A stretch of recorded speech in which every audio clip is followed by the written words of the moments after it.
हरे Krishna. Shrimad Bhagavad Gita session में सभी लोगों का स्वागत है। 8 बज रहे हैं, हम लोग शुरू करेंगे। एज यूजुअल सबसे पहले हम लोग मंगलाचरण करेंगे। ओम अज्ञानतिमिरान्धस्य ज्ञानाञ्जनशलाकया चक्षुर्मिलितं येन तस्मै श्रीगुरवे नमः। श्रीचैतन्यमनोभीष्टं स्थापितं येन भूतले स्वयं रूपकदा मह्यं ददाति स्वपदान्तिकम्। वन्देऽहं श्रीगुरौ श्रीपदकमलं श्रीगुरून् वैष्णवांश्च साग्रजा मिसेज भी आई है, गणा तिलक लगा के बैठी है। साद्वैतं सावधूतं हरिजनासहितं श्रीकृष्ण चैतन्य देवं श्रीराधा कृष्णपादान् सह गणललिता श्री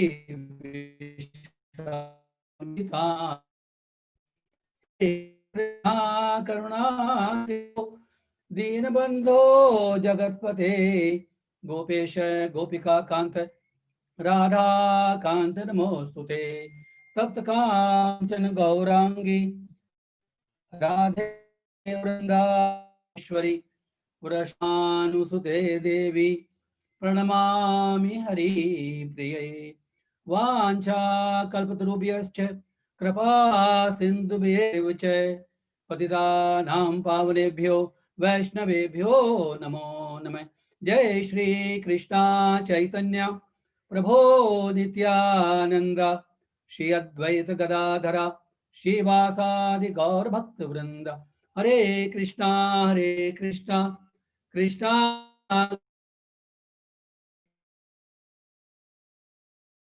राम राम हरे हरे हरे कृष्णा कृष्णा कृष्णा हरे हरे हरे राम राम राम हरे हरे हरे कृष्णा कृष्णा कृष्णा हरे हरे हरे राम राम राम हरे हरे। ओम नमो भगवते वासुदेवाय। ओम नमो भगवते वासुदेवाय। ओम नमो भगवते वासुदेवाय। नारायणं नमस्कृत्य नरं चैव नरोत्तमं देवीं सरस्वतीं व्यासं ततो जयमुदीरयेत्। नष्टप्रायेषु भद्रेषु नित्यं भागवत सेवया भगवती उत्तमा श्लोके भक्तिर्भवति नैष्ठिकी। हरे कृष्णा। श्रीमद् भगवद गीता सत्संग में आप सभी लोगों का स्वागत है। हम लोग आज पिछली बार हमने अध्याय एक शुरू किया था और शुरू के 10 श्लोक लिए थे। आज हम उसके आगे श्लोक लेंगे। Will try to finish 15 shlokas, 11 से लेके 25 तक कंप्लीट कोशिश करेंगे। इसके पहले जैसा कि हमारा नॉर्मल सिस्टम होता है, सबसे पहले हम रिकैप करेंगे 5 मिनट में हमने पिछली बार क्या देखा था। तो पिछली बार हमने शुरू के 10 श्लोक देखे थे। सबसे पहले वर्णन आया था धृतराष्ट्र का। वो संजय को उसने प्रश्न किया कि मेरे पुत्रों और पांडवों ने जो युद्ध के मैदान में युद्ध की इच्छा से एकत्र हुए हैं, उन्होंने क्या किया। तो हमने फिर चर्चा की संजय को दिव्य दृष्टि प्रदान की थी व्यासदेव ने, क्योंकि धृतराष्ट्र को फैसिलिटेट करने के लिए संजय को दिव्य दृष्टि मिली थी और दिव्य दृष्टि की विशेषताएं देखी हमने। ये जो दिव्य दृष्टि थी, इसमें संजय युद्ध के हर क्षेत्र को, हर व्यक्ति को देख सकता था, सुन भी सकता था।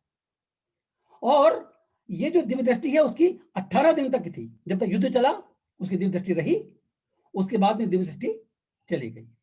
और इसमें एक और विशेष बात हमने देखी कि उस दिव्य दृष्टि के अंतर्गत न केवल वो देख सकता था, सुन सकता था, अपितु सभी लोगों के मन की बात भी जान सकता था। सभी लोगों के अंदर मन की क्या भावना है वो भी जान सकता था। ये इनकी दिव्य दृष्टि की विशेषता थी। फिर मैंने देखा कि दुर्योधन आचार्य के पास गया, द्रोण के पास, उन्होंने वर्णन करना शुरू किया। उन्होंने कहा कि हमारे साइड के जो योद्धा हैं उनके नाम गिनाए और पांडव साइड में योद्धा है उनके नाम गिनाए, और उन्होंने प्रोत्साहन द्रोणाचार्य और भीष्म पितामह को प्रोत्साहन दिया अनेक प्रकार से युद्ध करने के लिए, पूरी शक्ति लगा के युद्ध करने के लिए।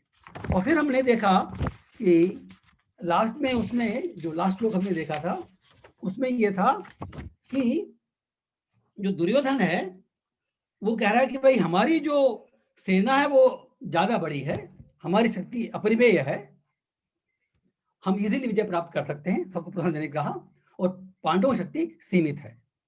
बट व्हाट ही फॉरगॉट, वो क्या भूल गया, मेन पॉइंट, कि श्री कृष्ण जो है वो अर्जुन के साथ में है, वो पांडवों के साथ में है, और जहां श्री कृष्ण है वहीं धर्म होगा, वहीं श्री होगी, वहीं ऐश्वर्य होगा और वहीं विजय होगी। ये मेन पॉइंट है जो हमको समझना है कि जहां श्री कृष्ण है वहीं पर विजय होगी। श्री कृष्ण के पक्ष, श्री कृष्ण हमेशा धर्म के पक्ष में रहते हैं और धर्म की हमेशा विजय होती है। आज हम लोग करेंगे श्लोक नंबर 11 ऑनवर्ड्स।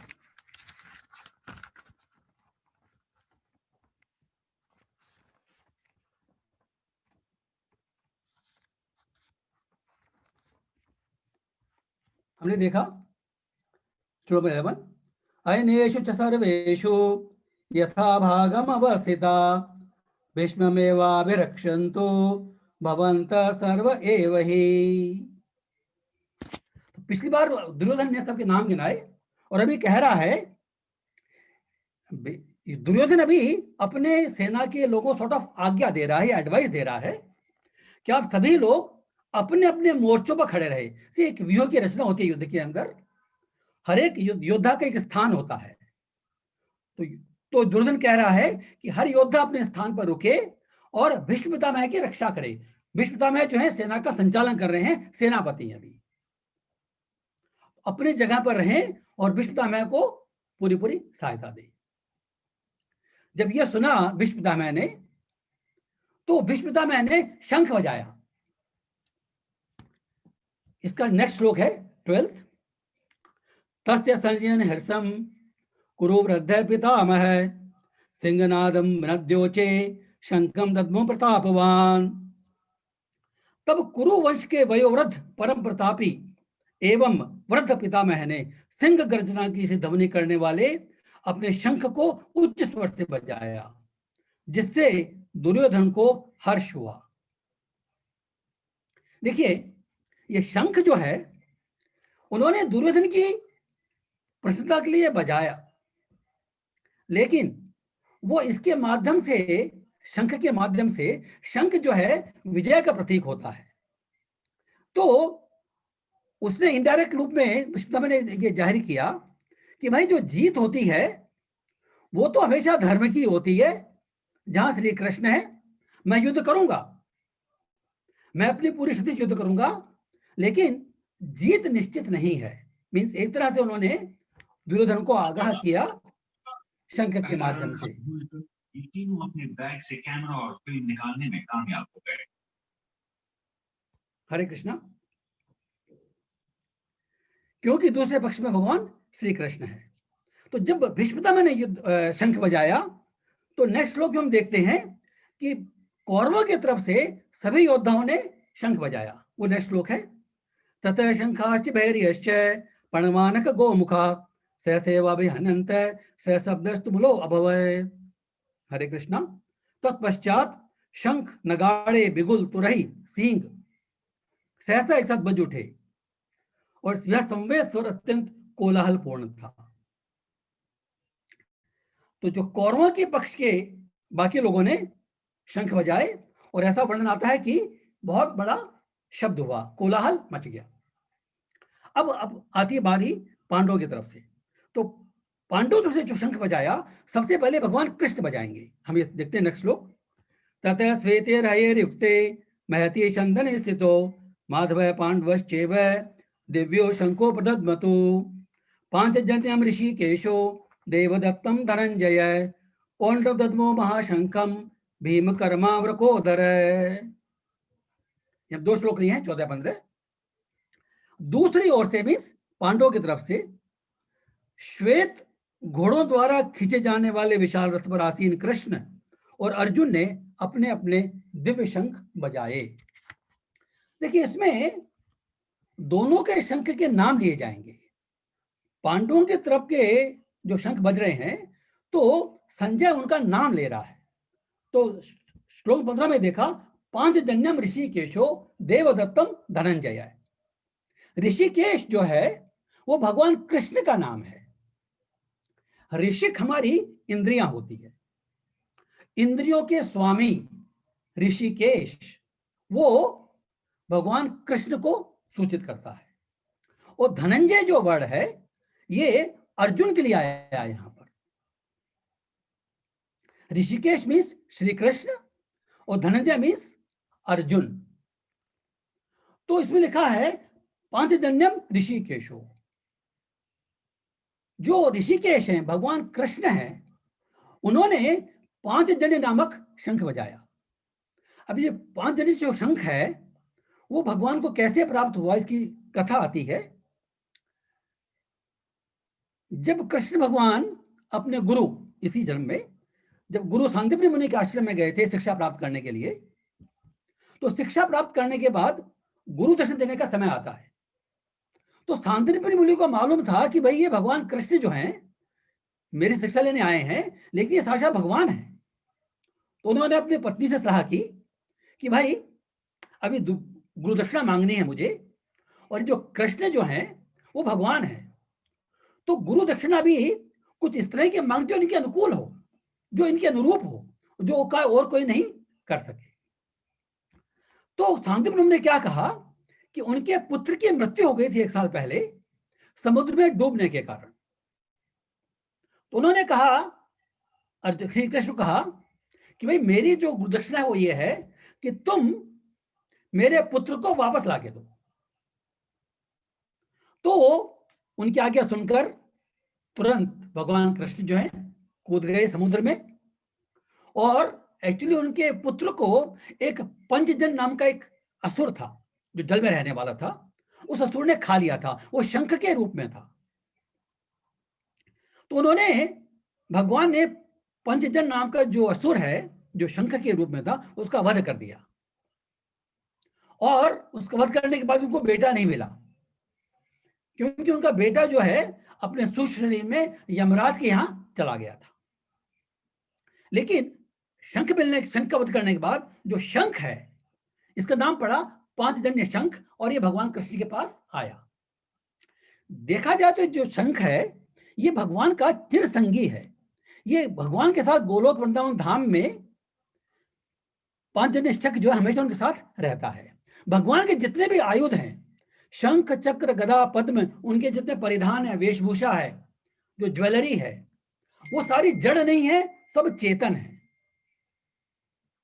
और सब उनका शाश्वत साथ में रहते हैं।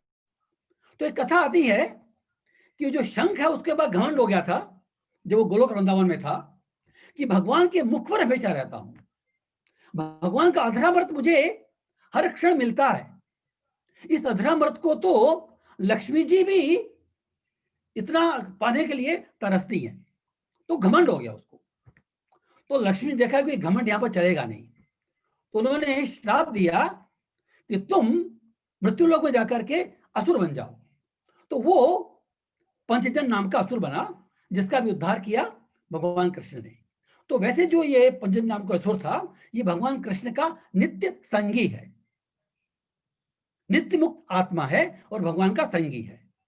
तो इस तरह से इन्होंने कृष्ण के रूप में जब जन्म लिया, इन्होंने आविर्भाव हुआ इनका, तब इन्होंने इस तरह से शंख हासिल किया। तो शंख लेकर के कहते हैं कि यमराज के यहां गए और अपना शंख बजाया। उस शंख बजाने की ध्वनि जिन जिन लोगों ने सुनी उस यमलोक में, उन सबका उद्धार हो गया, और सारे बाकी कर्म भोगने के लिए स्वर्गलोक चले गए या अपने भगवान धाम चले गए। तो भगवान के शंख की जो ध्वनि है उसकी इतनी महिमा है। भगवान का कोई भी कार्य है वो दिव्य होता है। हमको समझना चाहिए भगवान में और भगवान के नाम में, रूप में, गुण में, लीला में, कथा में नो डिफरेंस। भगवान कृष्ण एब्सोल्यूट हैं और उनकी हर चीज एब्सोल्यूट है। तो ऐसा नहीं कि भगवान कृष्ण का नाम अलग है और भगवान कृष्ण अलग हैं। तो हमारा नाम अलग होता है और हम व्यक्ति अलग हैं। लेकिन भगवान कृष्ण के संदर्भ में, भगवान के संदर्भ में, भगवान और भगवान के नाम में, भगवान के विग्रह में, भगवान की लीला में, भगवान की वाणी में कोई डिफरेंस नहीं होता। जो आशीर्वाद हम प्राप्त कर सकते हैं स्वयं भगवान से, वही आशीर्वाद हम प्राप्त कर सकते हैं भगवान के नाम से। इसलिए भगवान के नाम को नाम प्रभु कहते हैं, नाम प्रभु। तो it is just like Krishna, this way to understand. इसलिए अगर हम भगवान कृष्ण नाम लेते हैं या कुछ भी भगवद गीता पढ़ते हैं या भागवतम पढ़ते हैं, तो हमको ये देखना चाहिए कि ये श्री कृष्ण के समकक्ष है। इस तरह से लीला का वर्णन आता है पांचजन्य का। और जो देवदत्तम धनंजय है, धनंजय जो है वो अर्जुन का नाम है, क्योंकि ये धन की प्राप्ति करता था युधिष्ठिर महाराज के लिए। जो भी राजाओं को जीतते थे ये लोग, पुराने जमाने में ऐसा सिस्टम था कि जब दो राजा आपस में लड़ाई होती थी और जो जीतता था तो जो अधीन होता था राजा, वो उनको कर दिया करता था।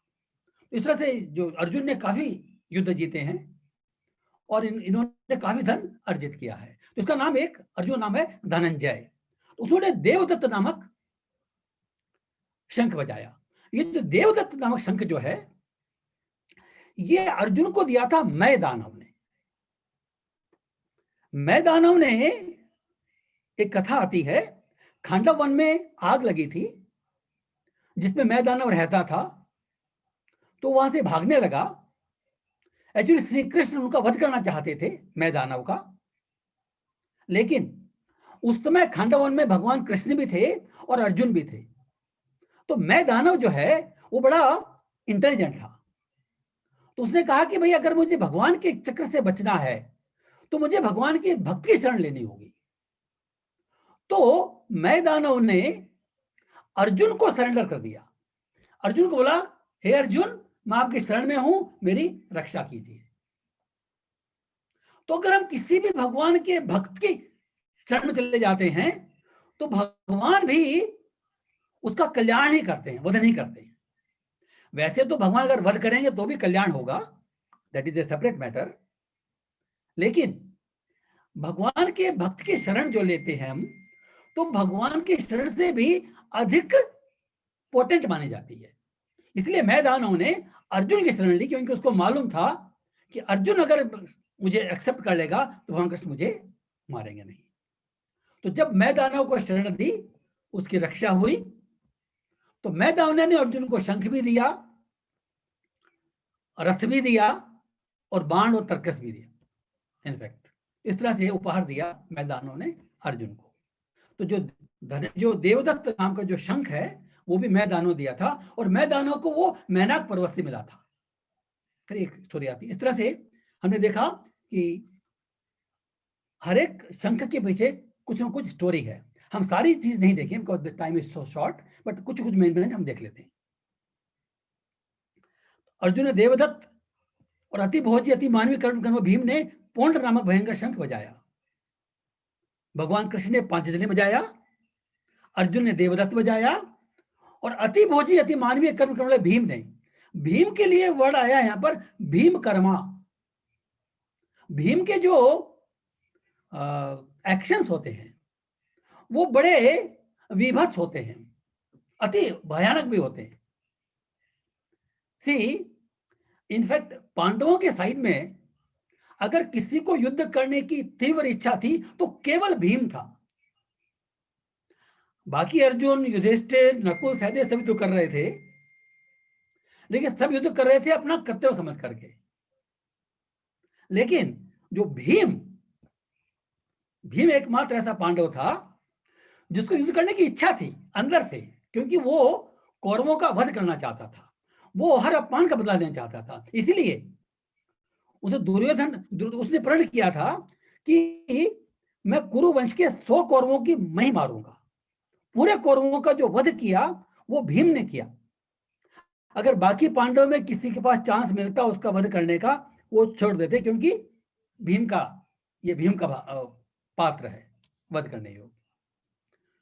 तो जो दुशासन ने, क्योंकि उसने द्रौपदी के केश पकड़ के खींचे थे अपने हाथ से, तो जब युद्ध हुआ और जब उसने दुशासन को मारा तो उसमें बुझा काटी नहीं, उसमें बुझा उखाड़ी।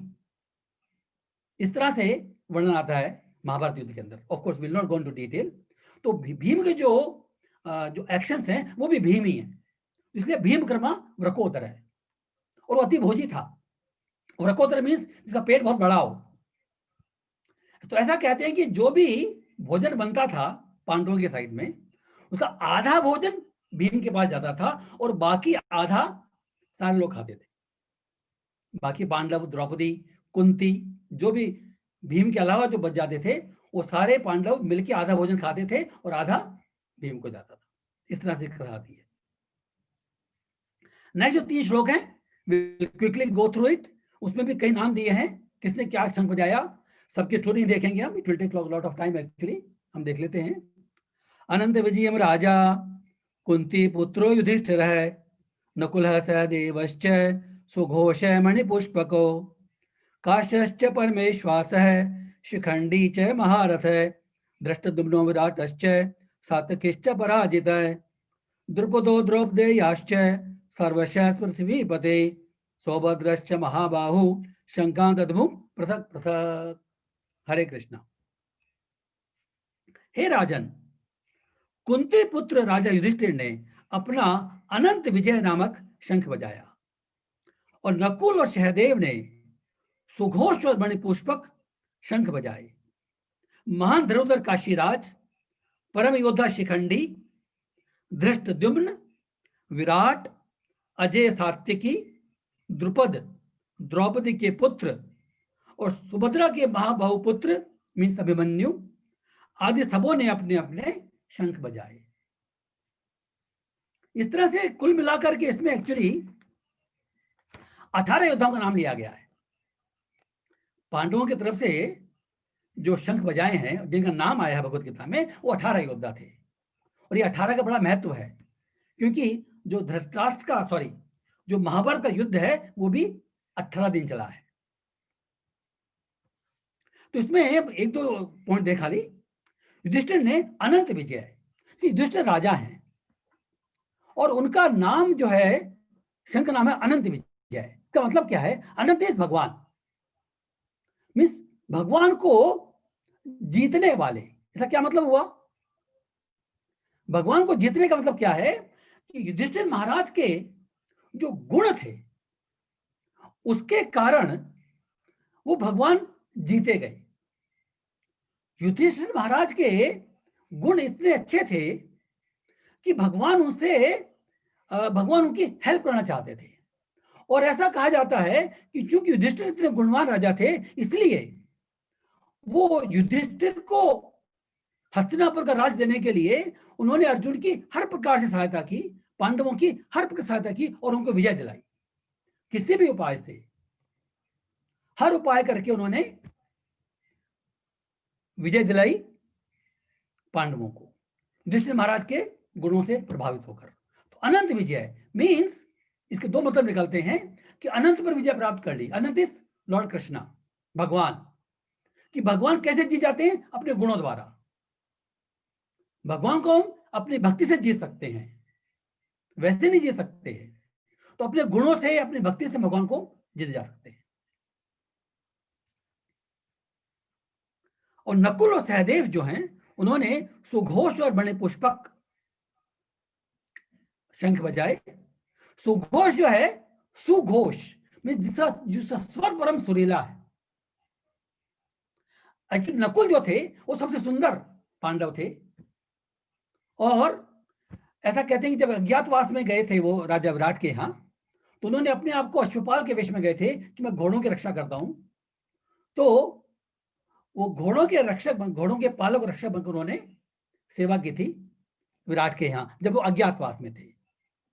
इसी तरह है जो नकुल नकुल और सहदेव का जो शंख है उसका नाम मणि पुष्पक, मीन्स मणि के पुष्प के समान सुंदर। सहदेव सबसे छोटे थे, सबसे महान भक्त, सब परम ज्ञानी थे। जैसे हम कहते हैं नकुल जो है, हर एक का अपना अपना रस है। जैसे युधिष्ठिर महाराज जो हैं परम सत्यवादी, परम गुणवान, परम चित्रवान। भीम जो है मालूम है सबको, भीम कर्मा सबसे शक्तिशाली। अर्जुन महान धनुधर, नकुल अति सुंदर, और सहदेव जो हैं वो है ज्ञानी।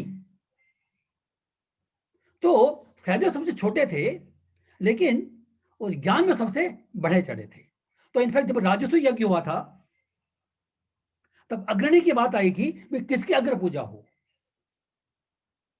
तो भगवान कृष्ण का नाम आया था, विष्णु ने बताया था, और सहदेव ने उसका समर्थन किया था।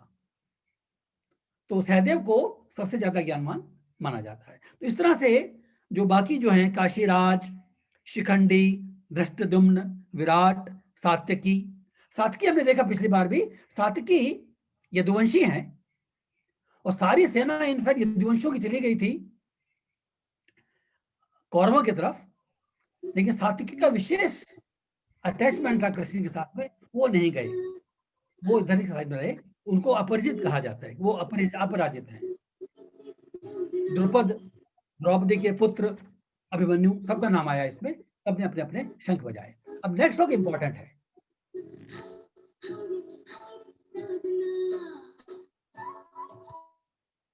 हरे कृष्णा। हम देखें नेक्स्ट श्लोक में क्या है। सघोषो धार्तराष्ट्राणाम हृदयानि व्यधारयत् नभश्च पृथिवीं चैव तुमुलो अभ्युनन्दुदादयन्। बहुत इंपॉर्टेंट श्लोक है ये।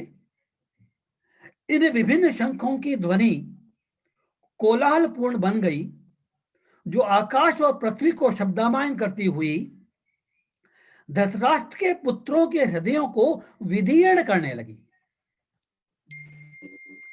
हृदय विदीर्ण करने का मतलब क्या है? मन के अंदर डर लगना, मन के अंदर डर लगना। देखिए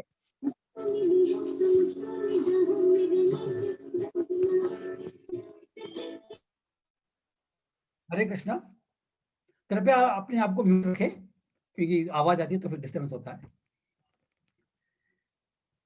जब कौरवों की तरफ शंख बजाए गए थे तो ये लिखा था कि वो उच्च कोलाहलपूर्ण स्वर हुआ। उसमें ये नहीं लिखा कहीं पर भी कि उससे पांडवों के हृदय में भय हुआ। जैसा कि हम देख चुके हैं, संजय को जो दिव्य दृष्टि थी, इस दिव्य दृष्टि के कारण वो लोगों के हृदय की बात भी जान सकता था।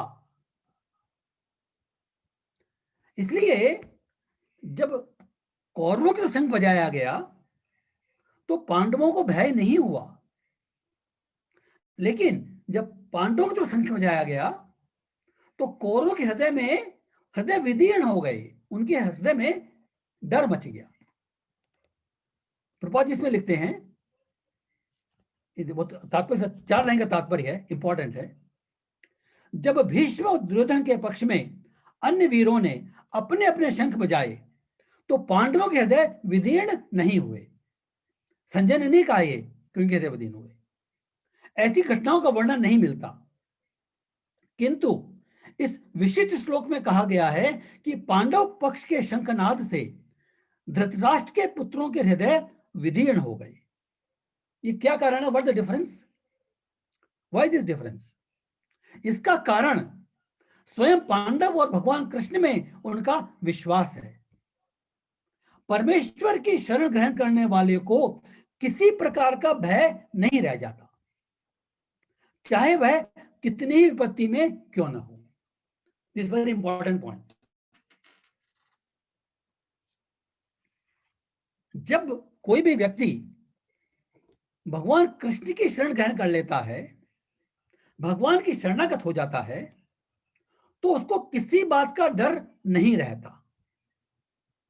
इनफैक्ट जो हम जब क्लेम करते हैं हम भक्ति, भगवान की भक्ति कर रहे हैं, तो भगवान की भक्ति अगर आपकी सही चल रही है तो धीमे धीमे शुद्धता होगी। लेकिन इसकी परख क्या है कि हमारे मन में किसी भी वस्तु, किसी भी परिस्थिति, किसी भी सिचुएशन के प्रति डर नहीं होना चाहिए। ये डर जितनी मात्रा में कम होगा, हम कह सकते हैं कि हम आगे बढ़ रहे हैं। अच्छा, तो इसका बेसिक कारण क्या है? देखिए, जब भगवान की भक्ति करते हैं या जब भगवद गीता का ज्ञान प्राप्त करते हैं, तो जो बेसिक पॉइंट है इसका, भगवद गीता के ज्ञान का जो बेसिक पॉइंट है वो क्या है? हमारा जो स्वरूप है ये शरीर नहीं है, और हमारा स्वरूप जो रियल स्वरूप है वो हमारी आत्मा है। इस ज्ञान का प्रभाव क्या पड़ता है? देखिए, साधारण मनुष्य अगर उसकी मृत्यु होती है ना, तो it is like disaster for him. भाई, उसको सब कुछ चला गया। भाई, वो अपने आप को शरीर के रूप में बुरा मानता है। सब कुछ नष्ट होगा, उसको धन संपत्ति, परिवार, खुद पूरा नष्ट हो गया। तो इट्स लाइक ए डिजास्टर। इसलिए किसी की भी मृत्यु होती है प्रिय मित्र की, या खुद की मृत्यु का भी जब आभास होने लगता है, तो उसको डर जाता है, पता नहीं क्या होगा, आई विल लूज एवरीथिंग।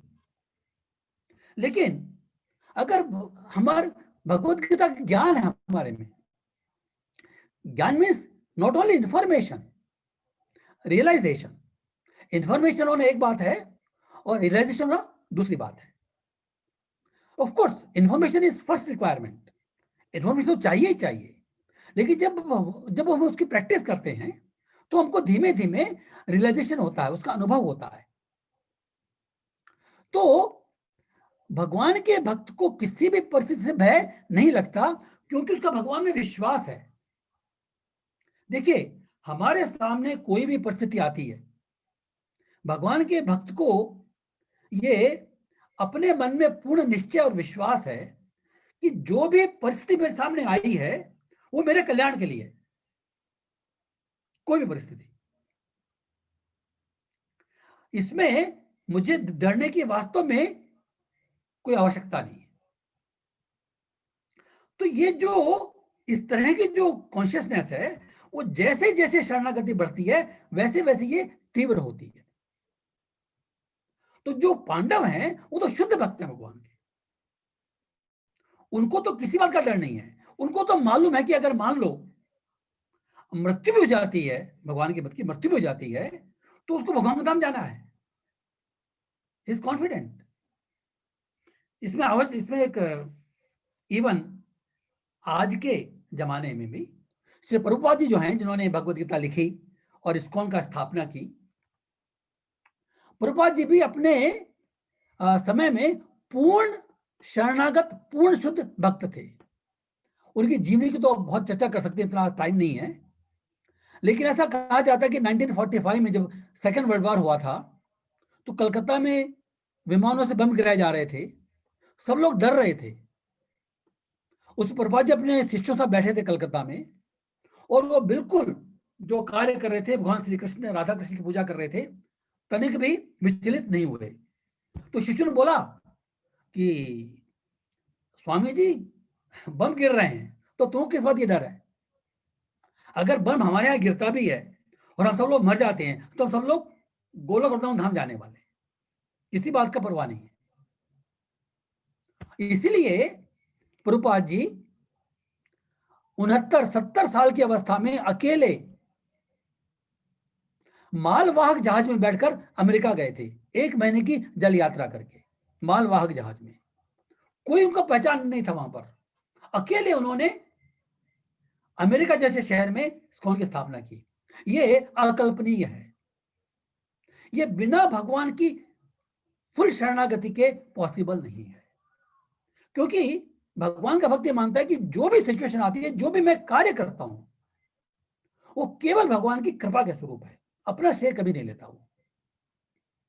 तो अगर हम अब पुराणों में देखेंगे तो प्रहलाद महाराज देखिए, प्रहलाद महाराज छोटे से बच्चे थे 5 साल के, हिरण्यकशिपु तलवार लेके खड़ा है मारने के लिए, वो डर नहीं लग रहा उसको। 5 साल के बच्चे के सामने उसका असुर बाप तलवार लेके खड़ा है कि गर्दन काट दूंगा, डर नहीं लग रहा। तो इनफैक्ट वो हिरण्यकशिपु डर गया, बोला तुझे डर क्यों नहीं लग रहा, चक्कर क्या है ये? He was puzzled. तो हिरण्यकशिपु ने तो बोला, प्रहलाद ने बोला कि जिसके बल के एक अंश मात्र से आप अपने को इतना शक्तिशाली योद्धा समझते हैं, मैं उस भगवान के शरण में हूं, उसके केवल छोटे से अंश के कारण आप इतने शक्तिशाली बने हुए हैं। इस तरह से हम कई उदाहरण देख सकते हैं। अम्बरीश महाराज का उदाहरण आता है श्रीमद् भागवतम में। अम्बरीश महाराज भगवान के शुद्ध भक्त थे। वो एकादशी का व्रत किया था उन्होंने, आज एकादशी है। इनफैक्ट ये रिकमेंड किया जाता है कि हम सब लोगों को एकादशी का व्रत करना चाहिए। तो एकादशी व्रत था उनका। तो एकादशी का व्रत करने के जो नेक्स्ट डे आता है द्वादशी के दिन, उसका पारण करने का, व्रत खोलने का एक पर्टिकुलर समय होता है। जैसे कल जो समय है अपने दिल्ली के अंदर है 7:15 से लेकर 10:15 तक आसपास, अप्रोक्सीमेटली 7:15 to 10:15, उस बीच में वो पारण करना जरूरी है। तो नेक्स्ट डे द्वादशी के दिन दुर्वासा मुनि उनके यहाँ आए। दुर्वासा मुनि आए अपने शिष्यों के साथ में। अम्बरीश महाराज ने स्वागत किया, तो बोला भोजन कीजिए। तो उन्होंने कहा हम स्नान करके आते हैं। दुर्वासा मुनि ने कहा हम स्नान करके आते हैं, फिर आप भोजन ग्रहण करेंगे। अब वो वेट कर रहे हैं। अब दुर्वासा मुनि को टाइम लग गया उधर, और अम्बरीश महाराज ने देखा कि पारण का समय चला जा रहा है। तो जब लास्ट मोमेंट आया पारण का, तो उन्होंने उस समय अपने जो गुरुजनों से सलाह की कि मैं क्या करूं, मैं धर्म संकट में हूं, मेरे यहां मेहमान आए हुए हैं, उनके पहले मैं भोजन ले नहीं सकता, वो भी आए नहीं है, और मैं अगर इस समय कुछ लेता नहीं हूं तो मेरा एकादशी का व्रत पूरा नहीं होगा। एकादशी का व्रत पूरा करना जरूरी है, तो मैं क्या करूं। तो उनके गुरुओं ने सलाह दी उनको कि तुम ऐसा करो, वो निर्जल व्रत करते थे, हमेशा पानी भी नहीं पीते थे। एक्चुअली जो असली एकादशी का व्रत है वो निर्जल ही होता है। हम लोग जो कर नहीं सकते हैं इसलिए हम रिलैक्स कर देते हैं। तो उन्होंने कहा कि भाई तुम जल ले लो, तो जल लेने से तुम्हारा पारण हो जाएगा, क्योंकि तुम निर्जल व्रत करते हो और जल भोजन नहीं है। तो इसलिए तुम्हारा वो जो पॉइंट है कि भाई मुझे अपने गेस्ट के पहले भोजन नहीं ग्रहण करना, वो पॉइंट भी पूरा हो जाएगा, तुम जल ले लो। तो उन्होंने उनकी आज्ञा मांग करके तुलसी और जल पी लिया। दुर्वासा मुनि आए, वो सिद्ध भक्त, वो सिद्ध मुनि हैं। उन्होंने देखा कि इन्होंने जल पी लिया मेरे आने के पहले। अब दुर्वासा मुनि का सबको हमको मालूम है ना, उनको गुस्सा बड़ी जल्दी आता है।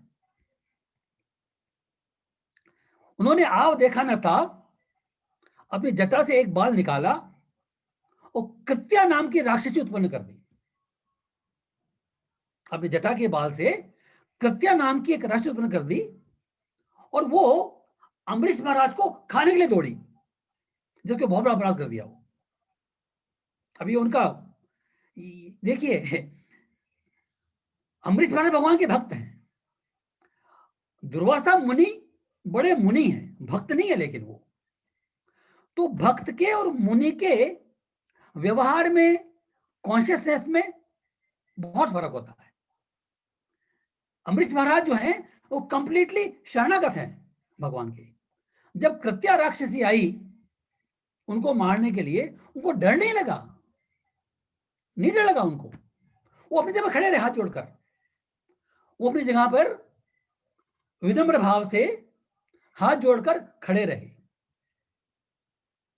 लेकिन जैसे हम जानते हैं कि भगवान के भक्त की रक्षा करने का भार जो है वो भगवान के ऊपर रहता है। तो जो भगवान का जो सुदर्शन चक्र था, उन्होंने सुदर्शन चक्र अपने आप आया, भगवान ने आज्ञा भी नहीं दी। भगवान का सुदर्शन चक्र हमेशा अम्बरीश महाराज की सुरक्षा के लिए रहता था वहां पर। तो सुदर्शन चक्र वहां पर आया और उसने कृत्या को भस्म कर दिया, और फिर वो दौड़ा दुर्वासा मुनि की तरफ। अब दुर्वासा मुनि भाग रहे हैं, सुदर्शन चक्र उनके पीछे जा रहा है और दुर्वासा मुनि भाग रहे हैं। अब भगवान का सुदर्शन चक्र है, किसी ने शरण नहीं दी। वो शिव जी के पास गए, ब्रह्मा जी के पास गए, इंद्र के पास गए, कोई शरण नहीं दे पाया। फिर नारद जी के पास गए, नारद भगवान के भक्त हैं। उन्होंने कहा कि भाई तुमको कोई सहारा दे सकता, तुम केवल नारायण के पास ही जाना पड़ेगा, तुमको उन्हीं का अस्त्र है, तुम वहीं जाओ।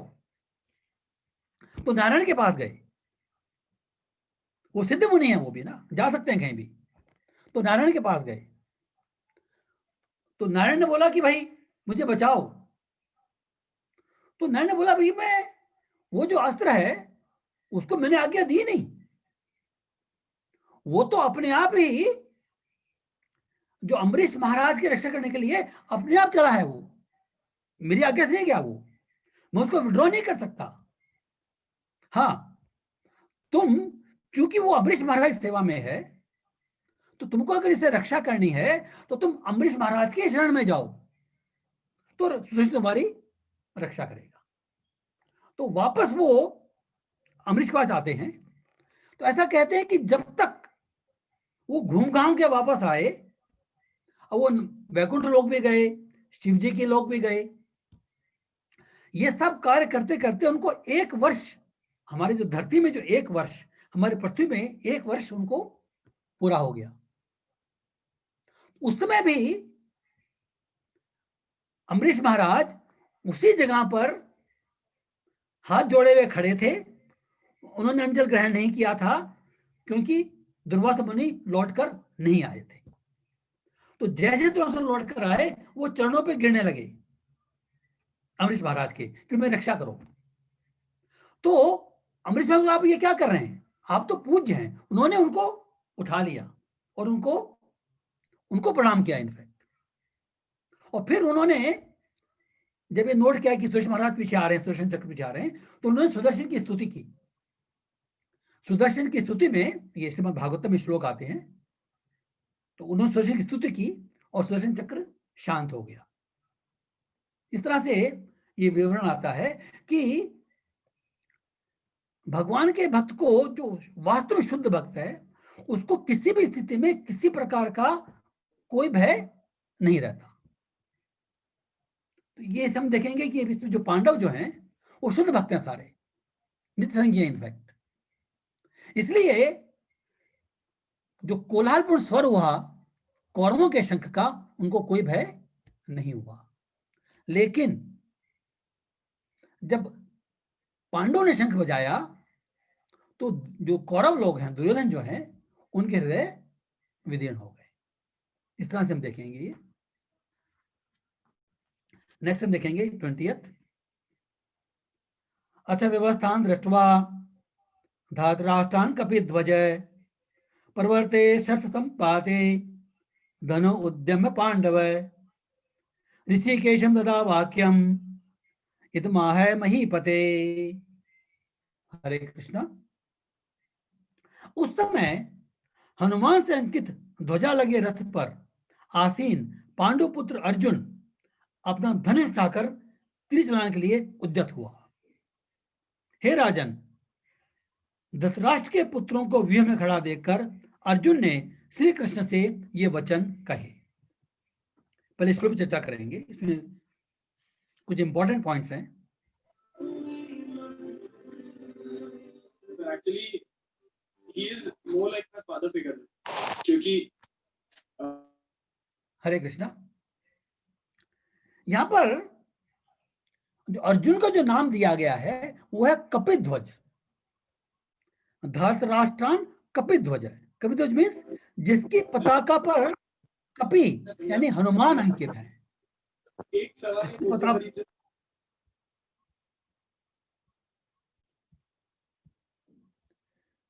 जिसकी पताका पर हनुमान अंकित हैं। तो ये विशेषता थी अर्जुन के रथ की। अर्जुन के रथ की ध्वजा पर हनुमान जी का चिन्ह है। पर्सनली आ रहे तो हनुमान जी साक्षात विराजमान रहते हैं वहां पर। तो इसकी भी एक कथा आती है एक्चुअली। एक बार जब जब ये वनवास में थे तो भीम के साथ में द्रौपदी थी। तो द्रौपदी ने एक बहुत सुंदर पुष्प देखा, 1000 कलियों वाला। तो पुष्प नदी में बह के आ रहा था। तो द्रौपदी ने कहा, भीम से रिक्वेस्ट किया कि भाई मुझे इस तरह के पुष्प चाहिए जहां से आ रहा है, जिनका बाग है, मुझे कुछ पुष्प चाहिए ऐसे, ताकि मैं उनको युधिष्ठिर महाराज को भेंट कर सकूं। तो द्रौपदी की इच्छा जान करके भीम गए। उनको इस बार डर थोड़ी है किसी बात का। गदा लेके गए। वो कदली वन की तलाश में थे। कदली वन में ये पौधा लगा हुआ था। तो रास्ते में उनको एक बहुत बड़ा वानर मिला। तो उसकी पूंछ जो थी वो पूरे रास्ते को फैली हुई थी। तो एटिकेट कहता है कि हमको किसी व्यक्ति को लांघ कर नहीं जाना चाहिए। ये हमारा सोशल एटिकेट है। ये हम लोग भी घर में साधारण लोग पालन कर, जो थोड़ी हमारे पुराने संस्कार जो हैं वो कहते हैं कि वो लांघना नहीं चाहिए किसी व्यक्ति को।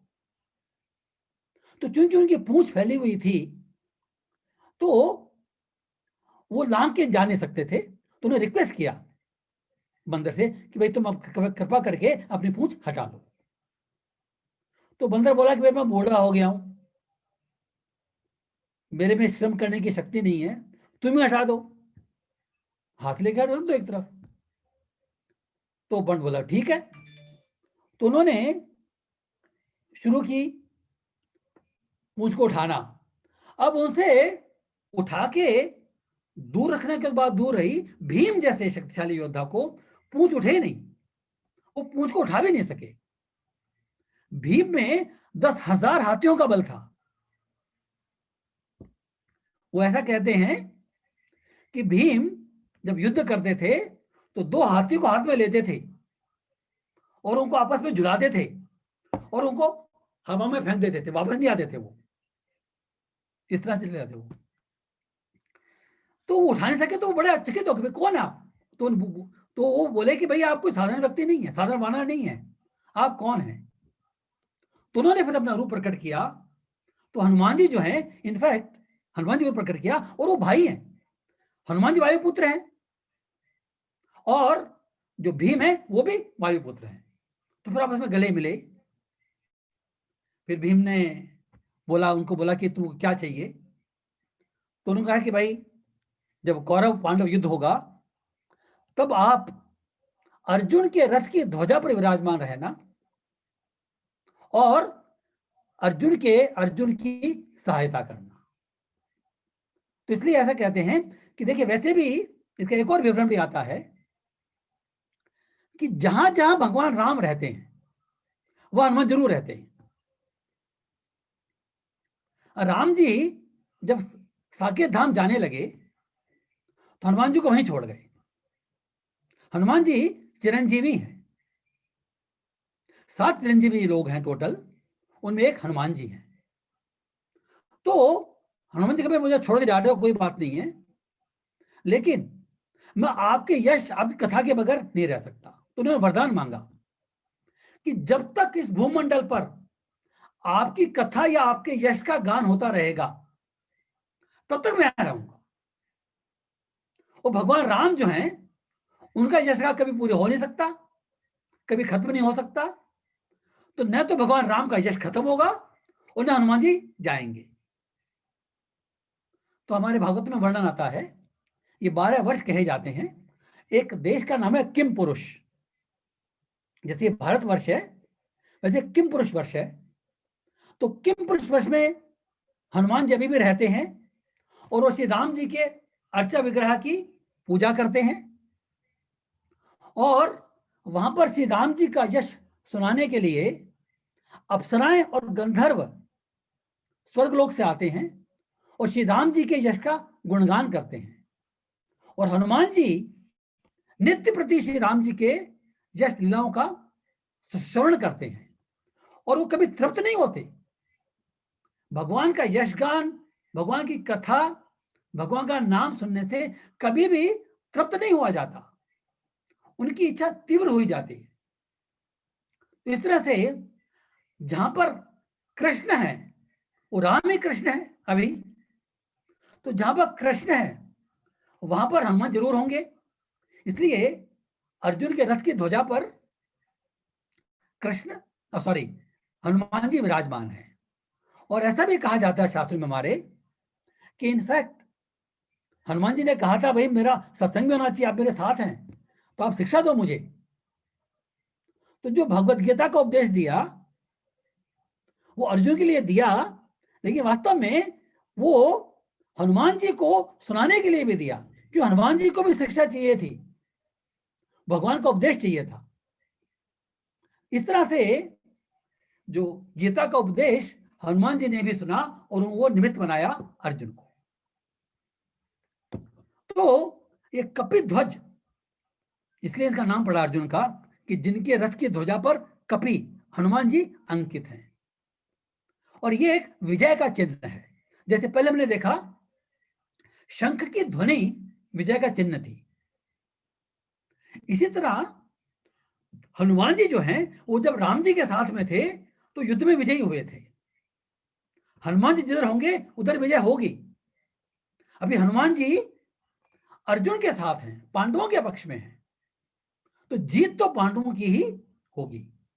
इस तरह के जो हम 10-12 श्लोक देखे तो हमने देखा कि भगवान कृष्ण का साथ होना, हनुमान जी का ध्वजा पर अंकित होना, शंख बजाने की ध्वनि से उनके हृदय विदीर्ण होना, ये सब ये बोलते हैं ना कि शकुन है एक तरह से, कि जो पांडवों की विजय के लक्षण बता रहे हैं।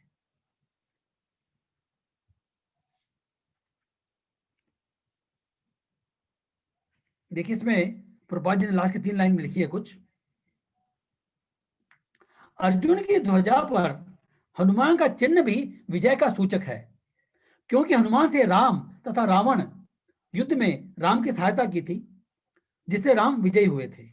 इस समय अर्जुन की सहायता के लिए उनके रथ पर राम और हनुमान दोनों उपस्थित हैं।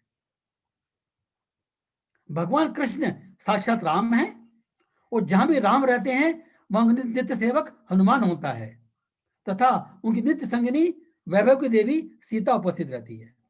जहां राम जी होंगे सीता भी होगी और हनुमान जी भी होंगे। अर्जुन के लिए किसी भी शत्रु से भय का कोई कारण नहीं था। इससे भी अधिक इंद्र स्वामी भगवान कृष्ण निर्देश देने के लिए साक्षात उपस्थित थे। इस प्रकार अर्जुन को युद्ध करने के मामले में सारा सत परामर्श प्राप्त था। ऐसी स्थितियों में जिसकी व्यवस्था भगवान ने अपने शाश्वत भक्त के लिए की थी, निश्चित विजय के लक्षण स्पष्ट थे। ये जो व्यवस्था हुई है ये भगवान कृष्ण ने ही की है। इस तरह के जो भी अरेंजमेंट किया है वो भगवान कृष्ण ने किया है अर्जुन की सहायता के लिए। तो इस तरह से हम देखते हैं कि ये 11 से 20 श्लोक में शंखनाद हुआ और विभिन्न प्रकार से जो पांडवों की आगामी फ्यूचर जो विजय होगी उसके भी कुछ वर्णन किया गया यहाँ पर। अब जो नेक्स्ट श्लोक को देखें हम, I think we can take 2 or 3 more shlokas. अगर किसी भक्त को कोई डाउट आता है, कोई पूछता तो वो बोल सकता है बीच में, देयर इज नो प्रॉब्लम। कोई कभी अराउंड 53 मिनट्स हो गए हैं, किसी भक्त का कोई प्रश्न है, कोई कमेंट है तो पूछ सकता है, अदरवाइज मैं अपनी कथा अपना खुद को अनम्यूट करके वो बात कर सकते हैं। हरे कृष्णा। तो श्लोक 21 देखेंगे, 21 और 22 एक साथ हैं। अर्जुन उवाच सेनयोरुभयोर्मध्ये रथम स्थापयाम्यच्युत यावदेतान् निरीक्षेऽहं योद्धकामान् अवस्थितान् कर्मया स योद्धव्यम् अस्मिन् रण समुद्यमे। अनुवाद करते हैं। हरे कृष्णा। अर्जुन ने कहा, हे अच्युत, इसमें अच्युत वर्ड का हम डिटेल में देखें क्या है अच्युत मतलब क्या है। हे अच्युत, कृपा करके मेरा रथ दोनों सेनाओं के बीच में ले चले, जिससे मैं यहाँ उपस्थित युद्ध की अभिलाषा रखने वालों को और शस्त्रों की महान परीक्षा में जिनसे मुझे संघर्ष करना है उन्हें देख सकूं। अभी अर्जुन कुछ कह रहा है।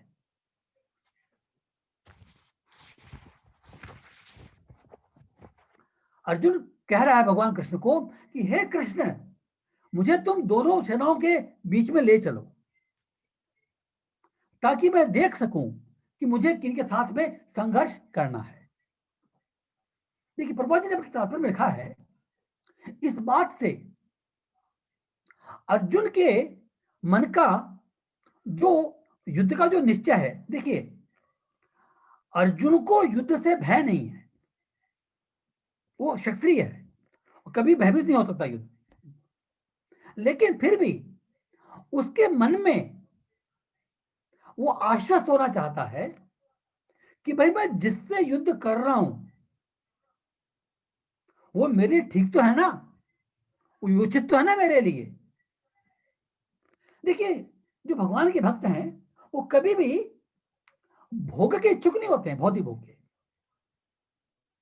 दुर्योधन युद्ध इसलिए करना चाहता है कि उसको राज्य की प्राप्ति करनी है, निष्कंटक राज्य की प्राप्ति करनी है। लेकिन अर्जुन को राज्य की प्राप्ति की अभिलाषा नहीं है। वो युद्ध जो कर रहा है वो इसलिए कर रहा है इस समय जिसके कारण युद्ध के मैदान में आया है। अभी उसको मोह नहीं हुआ है, मोह भी बाद में होगा। अभी वो युद्ध का निश्चय करके आया है।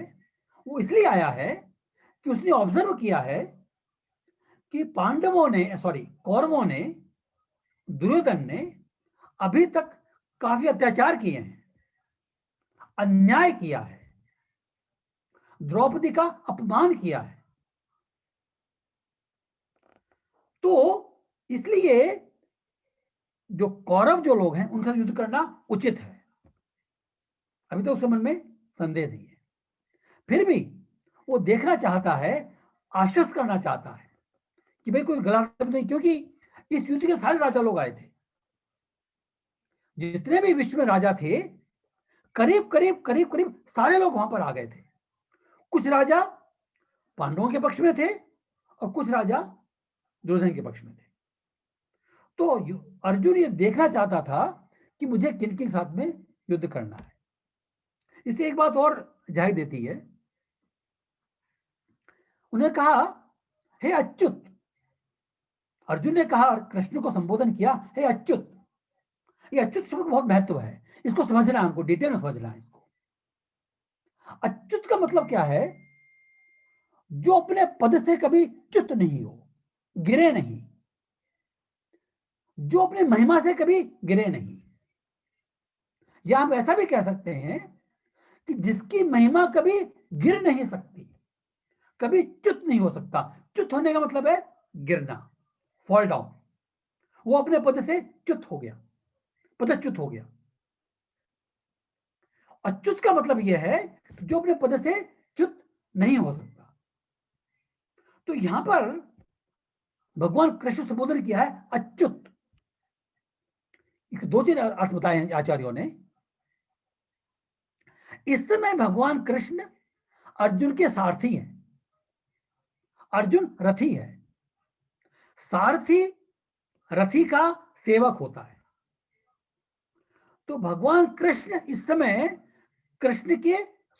भगवान कृष्ण अर्जुन के सेवक के रूप में है। लेकिन सेवक के रूप में भले ही हो, उनकी महिमा कभी कम नहीं होती। वो भगवान कभी ऐसा नहीं कि भगवान नहीं रहे, उनकी महिमा कम हो गई, ऐसा नहीं होता। हमने देखा, शास्त्र में देखा है कि भगवान ने अलग अलग अवतार लिए हैं। मत्स्य अवतार लिया है, शूकर अवतार लिया है, नरसिंह अवतार लिया है, हंस अवतार लिया है, पशु की योनि में, पक्षी की योनि में, मछली की योनि में, आधा पशु आधा नर की योनि में, वामन योनि में, वामन छोटे कद में कई अवतार लिए हैं। उन्होंने जिस रूप में अवतार लिया है उस रूप के गुण को ग्रहण नहीं करते। ऐसा नहीं कि जैसे मान लो अगर किसी जीव को मछली का शरीर मिलता है तो जो मछली में गुण होंगे वो स्वीकार करने पड़ेंगे जीव को। वो नहीं बोल सकते कि मैं पिछले जन्म में आदमी था तो मैं तो आदमी रहूंगा। नो, अगर हमको जो योनि प्राप्त हो गई उसी के गुण के साथ हमको ग्रहण करना पड़ेगा।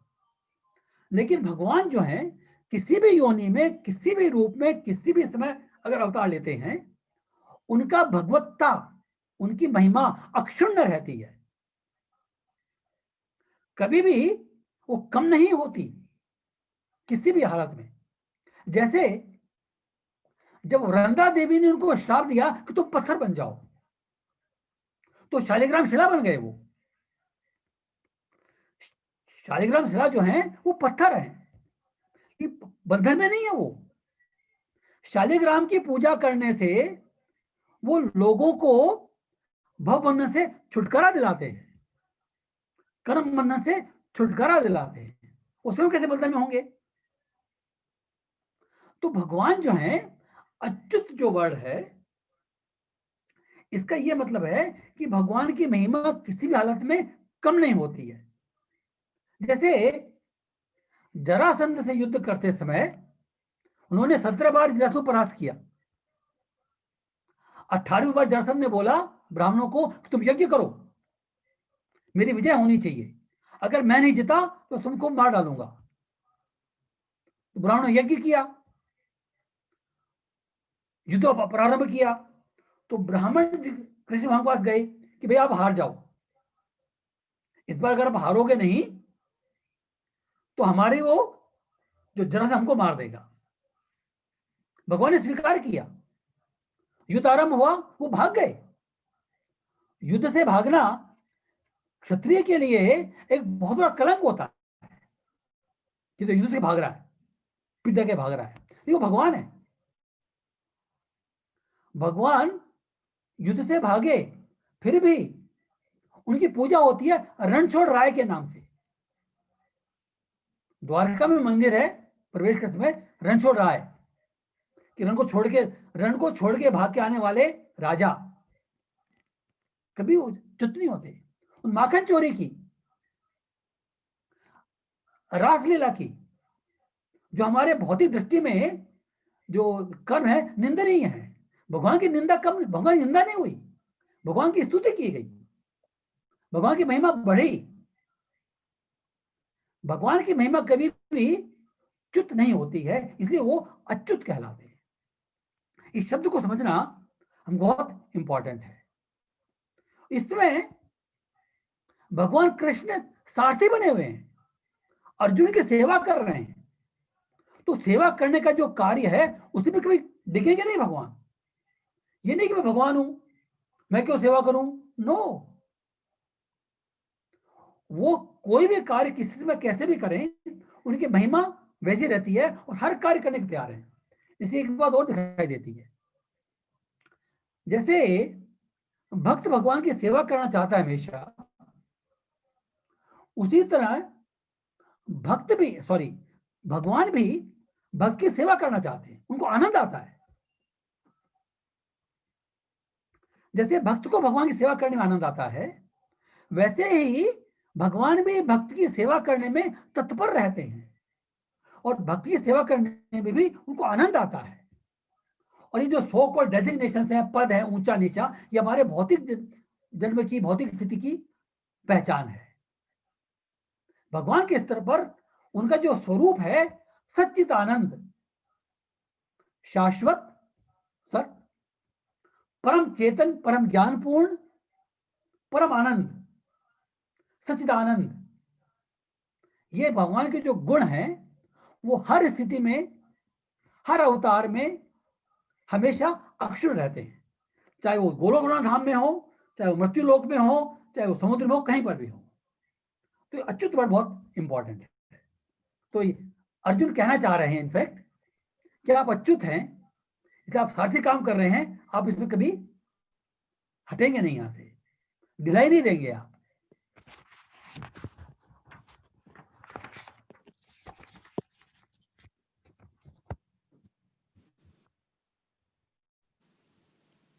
यहां पर एक बात और भी है कि भगवान ने सारथी होने का भी जो कर्तव्य है वो बखूबी पूरी तरह से निभाया है। एक्चुअली सारथी का कर्तव्य क्या होता है वैसे, कि अपने रथी की युद्ध के अंदर जहां तक हो सके अपनी बुद्धि से, कौशल से रथी की रक्षा करना, यह सारथी का कर्तव्य है युद्ध के अंदर। तो ऐसा कहा जाता है कि एक बार कर्ण से जब युद्ध हो रहा था अर्जुन का, तो अश्वसेन नाम का एक असुर था, उसकी कर्ण से अर्जुन से दुश्मनी थी।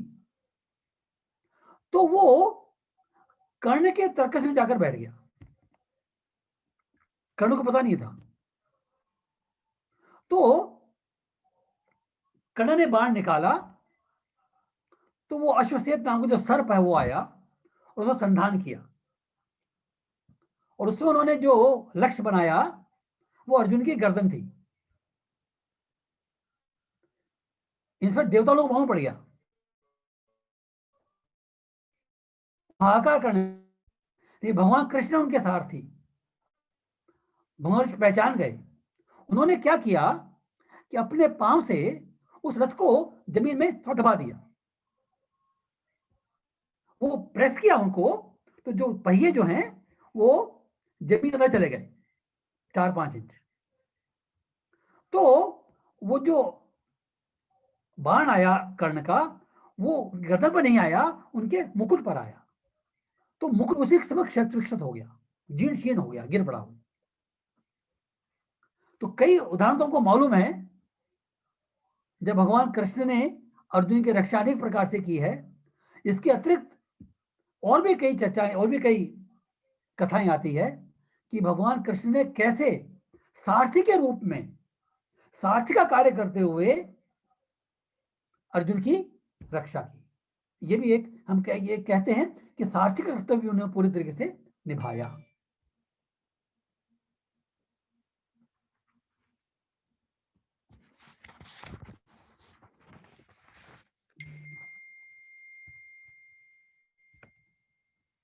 यहां पर इस श्लोक में कुछ पॉइंट प्रभुपाद जी के कुछ इंपॉर्टेंट पॉइंट्स हैं, इसलिए हम पढ़ते हैं। वो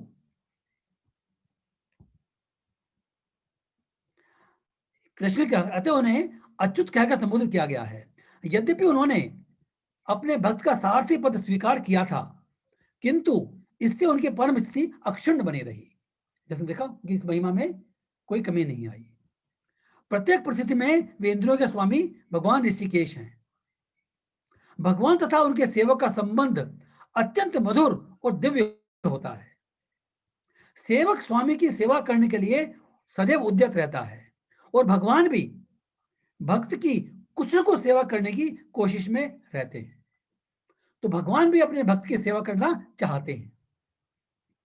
वे इसमें विशेष आनंद का अनुभव करते हैं कि वे स्वयं आज्ञादाता न बने, अपितु शुद्ध भक्त उनको आज्ञा दें। चूंकि वे स्वामी हैं, अतः सभी लोग उनकी आज्ञा पालक हैं और उनके ऊपर कोई आज्ञा नहीं दे सकता। किंतु जब वे देखते हैं कि उनका शुद्ध भक्त आज्ञा दे रहा है, तो उन्हें आनंद मिलता है, और इस तरह से वो सभी स्थिति में अच्युत रहने वाले कहे जाते हैं। नेक्स्ट जो पैरा है उसमें अर्जुन की स्थिति बता रहे हैं प्रभुपाद जी। अर्जुन का शुद्ध भक्त होने के कारण अर्जुन को अपने बंधु बांधवों से युद्ध करने की तनिक भी इच्छा न थी, किंतु दुर्योधन द्वारा शांतिपूर्ण समझौता न करके हठधर्मिता पर उतार होने के कारण उसे युद्ध भूमि में आना पड़ा। क्योंकि दुर्योधन माना नहीं, इसलिए उसको जबरदस्ती बिना इच्छा के युद्ध भूमि में आना पड़ा। यह जानने के लिए उत्सुक था कि मुझे किन किन के साथ में युद्ध करना है। तो ये जानना चाह रहे थे कि भाई कहीं कोई मेरे से कोई गलती तो नहीं होगी युद्ध करने के कारण। इस तरह से हम देख रहे हैं कि ये जो श्लोक है, I think today will conclude here only. तो आगे वाला श्लोक थोड़ा लंबा है, उसमें टाइम लगेगा, तो ऑलरेडी वी क्रॉस 10 मिनट्स, 1 घंटा 10 मिनट हो गए हैं, तो हम आज कहीं कंक्लूड करते हैं। अगर किसी भक्त का कोई प्रश्न है, कमेंट है, डाउट है तो बात कर सकते हैं, otherwise will conclude the class with Hare Krishna महामंत्र। आज एकादशी है, आप सबने व्रत किया होगा तो बहुत अच्छी बात है। अगर किसी ने व्रत नहीं भी किया है तो कम से कम एकादशी के व्रत की कथा सुन लीजिए, उसका भी बड़ा महत्व है। हर एकादशी की व्रत कथा आती है तो उसका आप पाठ कीजिए, और भगवान कृष्ण का नाम हरे कृष्ण कृष्ण कृष्ण हरे हरे, हरे राम राम राम हरे हरे।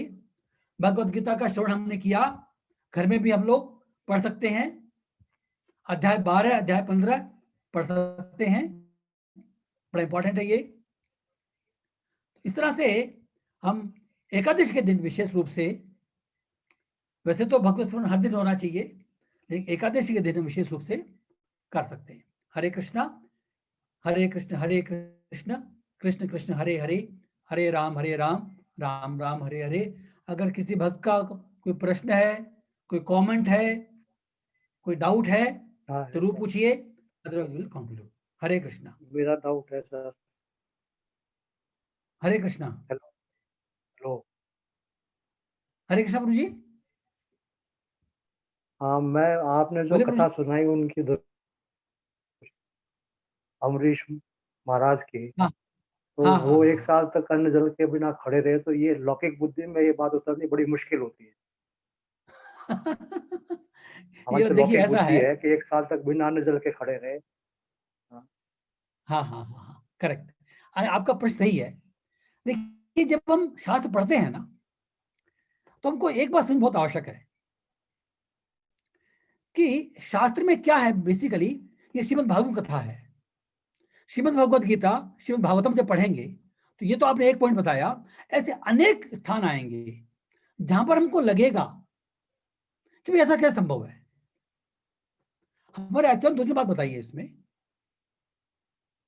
देखिए नंबर 1 जो बेसिक पॉइंट है, जो शास्त्र जो है हम कैसे पढ़ें इसको, हमको अपनी बुद्धि का इस्तेमाल करना है, बुद्धि को ताक में नहीं रखना है, तर्क इस्तेमाल करना है, लेकिन कैसे करना है ये थोड़ा देखने की आवश्यकता है। जब हम शास्त्र पढ़ते हैं तो जो बेसिक प्रेमिस है, जो बेसिक कॉन्सेप्ट है, वो क्या है कि ये शब्द प्रमाण है।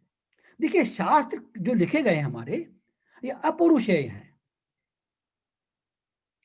और ये जैसे श्रीमद् भागवतम लिखी है व्यास जी ने, जो स्वयं भगवान के अवतार हैं।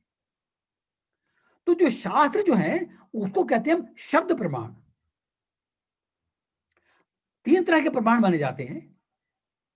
प्रत्यक्ष प्रमाण, जो हम देखते हैं सामने, जिसका अनुभव हम अपनी इंद्रियों से कर सकते हैं।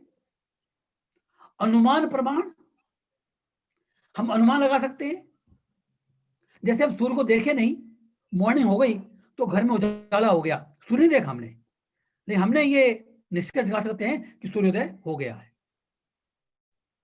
अनुमान प्रमाण। इनका जो लिमिटेशन है कुछ हद तक, हमारी इंद्रियां भी सीमित हैं और इनकी जो कैपेसिटी है वो भी सीमित है, हमारी बुद्धि भी सीमित है, इनका उपयोग जरूर करना है। लेकिन ज्ञान प्राप्त करने के लिए हम इन तक अपना तर्क तक सीमित नहीं कर सकते। हमारी बुद्धि में मानना चाहिए कि किसी भी लीला को समझने के लिए हमारे बुद्धि समझने का प्रयास करना चाहिए, लेकिन उसको सीमित नहीं कर सकते। और चक्कर क्या है कि अभी हमारी कॉन्शियसनेस पूर्ण रूप से भौतिक है,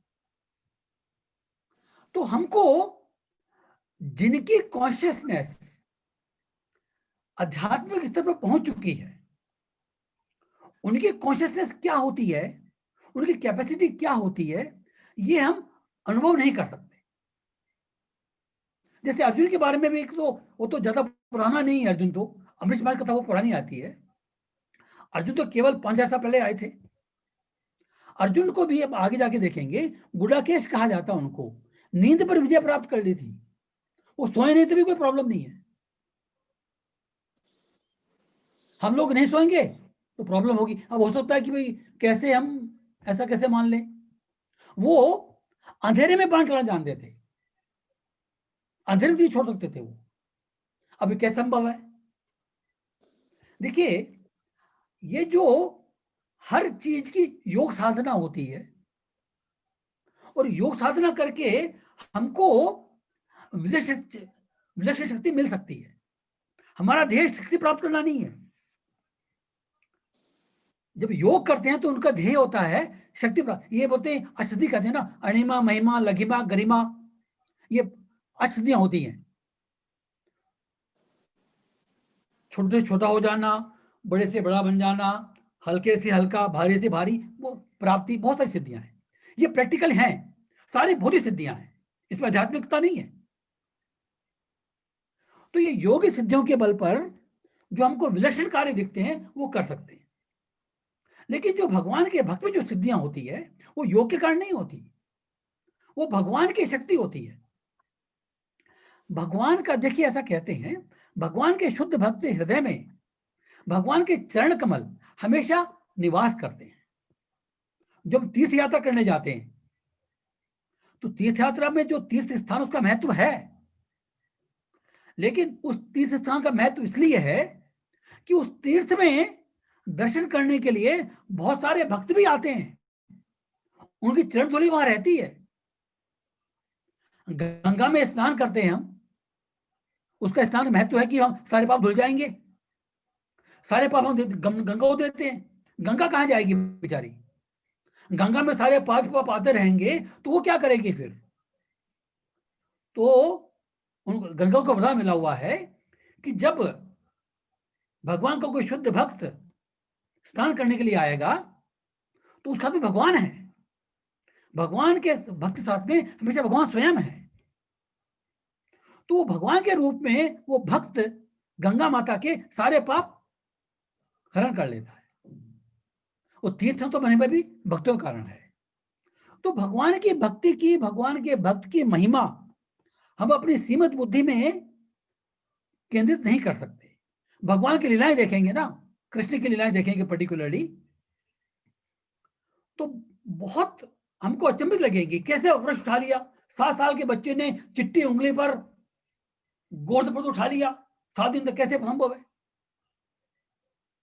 तो हमको ये समझना चाहिए कि बुद्धि का प्रयोग करना है समझने के लिए, लेकिन उस बुद्धि में सीमित नहीं करना है। देखिए, भगवान अनंत है तो हमारी बुद्धि सीमित है, तो अनंत कैसे हमारी सीमित बुद्धि में आ जाएंगे? फिर अनंत ही नहीं रहेंगे वो।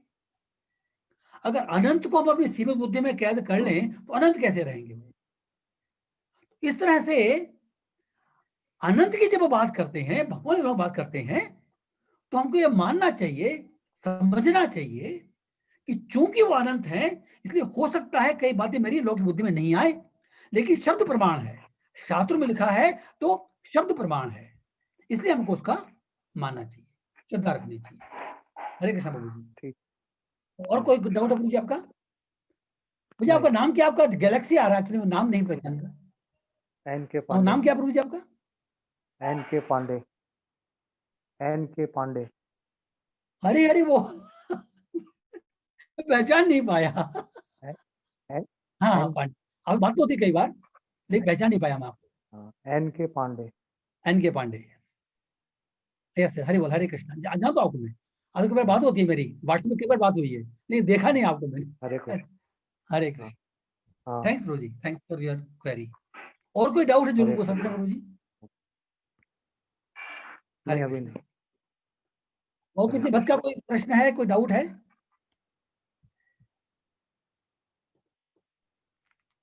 हरे कृष्ण कृष्ण कृष्ण हरे हरे, हरे राम हरे राम कृष्ण। राम हरे हरे। सभी भक्तों को बहुत बहुत धन्यवाद जिन्होंने भी अटेंड किया है, सबको धन्यवाद। अगले हफ्ते फिर मिलेंगे, सैटरडे 9 o'clock। हरे कृष्ण। हरे कृष्ण। मीटिंग बंद करते हैं। Thanks for joining.